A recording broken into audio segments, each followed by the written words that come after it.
Hi, I'm Tana French and I'm the author of Broken Harbour.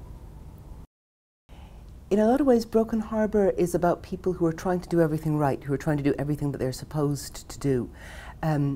Scorcher Kennedy is a detective who plays everything by the book, and he tries to keep his life very much under control, and he's called to a case that won't stay under control in the way he'd like it to. A man and his 2 children are dead on one of the abandoned ghost estates that litter Ireland at this point. They're half built, they're half inhabited, they're probably never going to be finished. And on one of these estates, a man and his 2 children are dead and the wife is barely alive, and Scorcher gets called in to deal with this case. At first it looks like a straightforward murder-suicide brought on by despair, unemployment and isolation. But gradually there are too many things that won't fit in. There are holes in the walls with cameras pointing at them.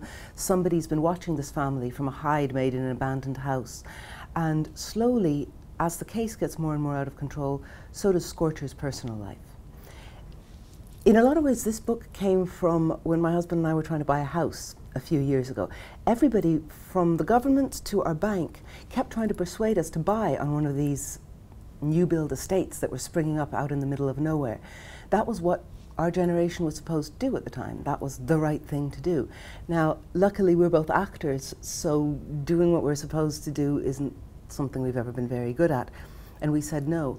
But a lot of our generation got sucked into this, and now that the property crash has come, they're stuck on these estates out in the middle of nowhere. No street lighting, open sewage pits, and they can't get out. And I couldn't stop thinking about this, about the fact that it's more or less pure luck that we're not the ones stuck out there. And gradually that turned into Broken Harbour, which is a book about people who do things right, people who follow the rules, and what happens when the rules let them down.